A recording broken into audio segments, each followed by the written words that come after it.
Dear audience, first of all, a very good morning to all of you. My name is Manish. I'm from Challenge Education and we welcome to all of you guys. So, मैं यहाँ अंग्रेजी विषय की class online देने के लिए यहाँ पे आया हूँ. ये क्लास सिर्फ 10वीं वर्ग के लिए है, राइट. तो 10वीं वर्ग का जो ग्रामर होता है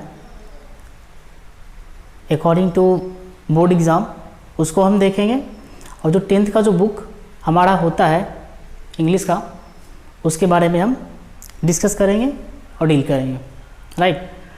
तो सबसे पहली बात, किसी भी तरह का जो एग्ज़ाम होता है उसमें एक चीज़ मायने होती है, वो है सिलेबस.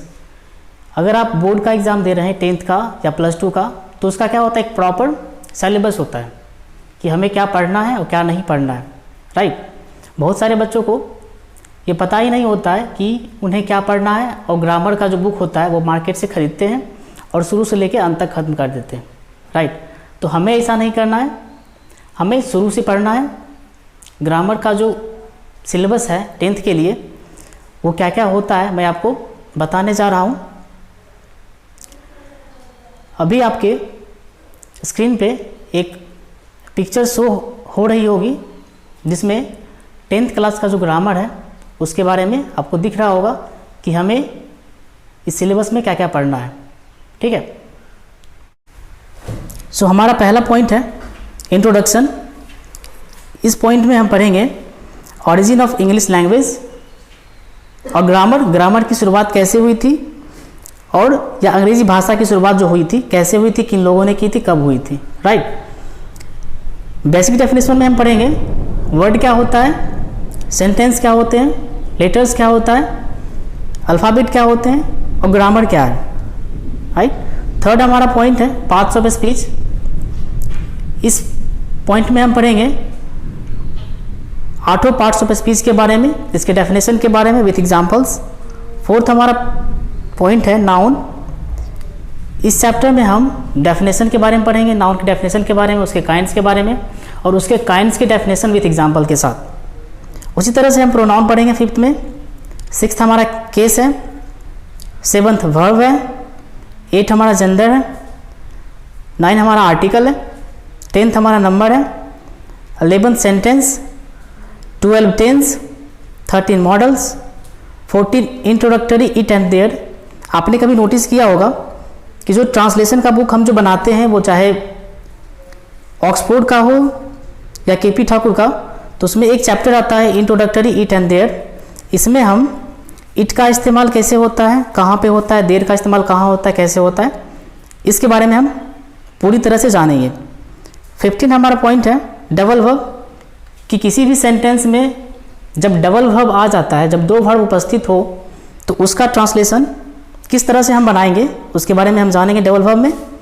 16th हमारा है इन्फिनेटिव एंड जेरन, यानी कि इन्फिनेटिव और जेरन की सहायता से जो सेंटेंस बनते हैं उसके बारे में हम जानेंगे. 17th हमारा है ऐसे, application, story and later writing. इस वीडियो में हम जानेंगे कि एक प्रॉपर ऐसे जो होता है, लेख जो होता है, या एप्लीकेशन जो होता है या लेटर जो होता है, उसे किस तरह से लिखा जाए. 18th हमारा है क्वेश्चन टैग. 19th है हमारा voice. 20 narration. 21 syntax. 22 idioms and phrases. 23 preposition. 24 है हमारा लास्ट टेस्ट फ्रॉम इस टॉपिक. मतलब कि आपको जितने भी टॉपिक पढ़ाई जाएगी उस प्रत्येक टॉपिक का आपको टेस्ट कंडक्ट करवाया जाएगा, ठीक है. अब हम अपने वीडियो में आगे बढ़ते हैं और देखते हैं. तो हमारा पहला पॉइंट था इंट्रोडक्शन के बारे में, और इसमें हम पढ़ेंगे कि अंग्रेजी भाषा की शुरुआत किस तरह से हुई और अंग्रेजी की जो ग्रामर है उसकी शुरुआत कैसे हुई, कब हुई थी, इसके बारे में डिटेल से पढ़ेंगे, राइट. तो पहला हमारा पॉइंट है introduction.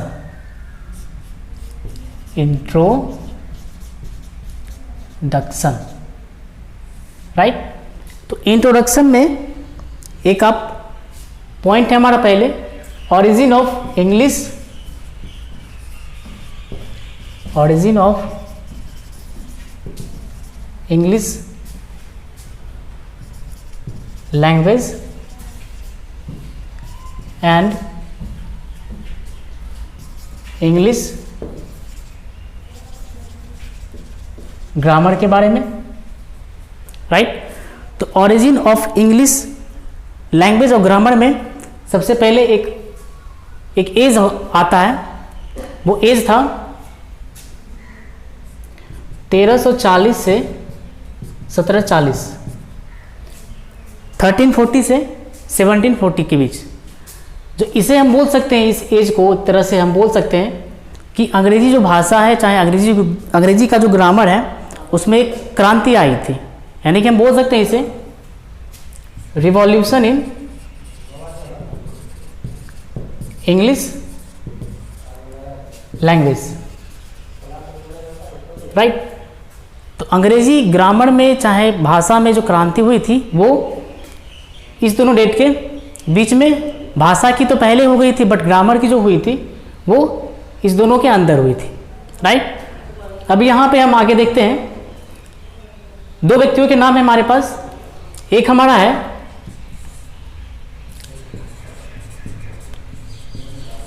Geoffrey Chaucer and second name we have Lindley Murray, right. अब देखिए इनका जो डेट ऑफ बर्थ, इनका जो डेट हुआ था, सॉरी डेट नहीं, इनका जो बर्थ हुआ था वो हुआ था 1314 को,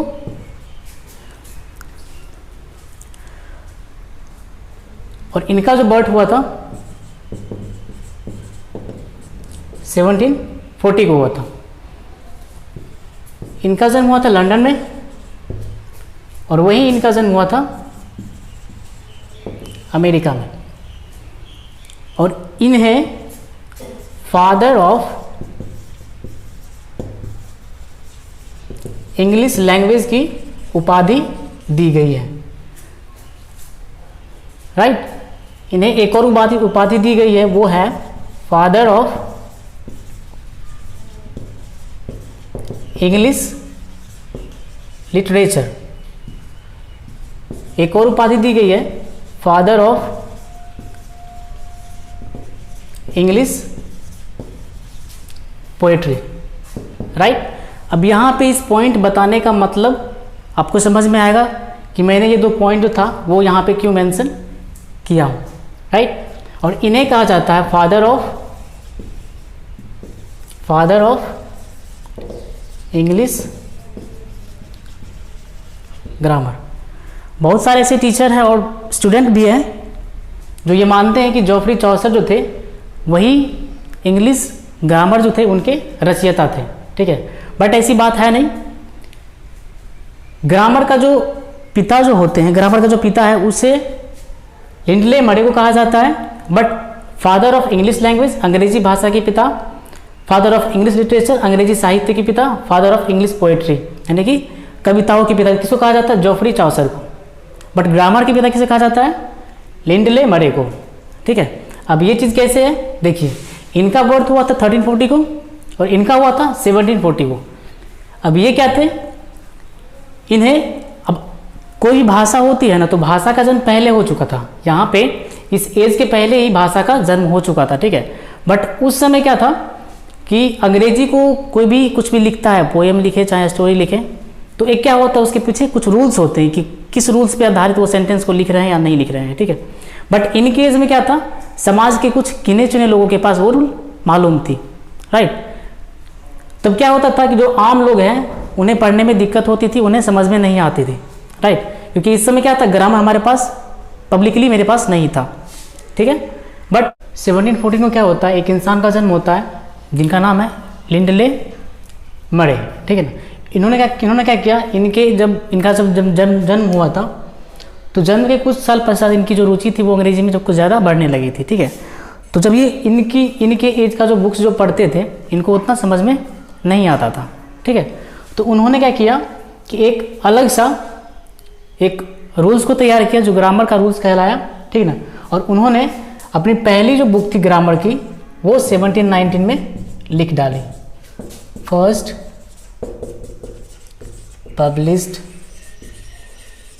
book of English grammar, right. और यहाँ पे इसी ईयर में इस बुक की 10 मिलियन कॉपीज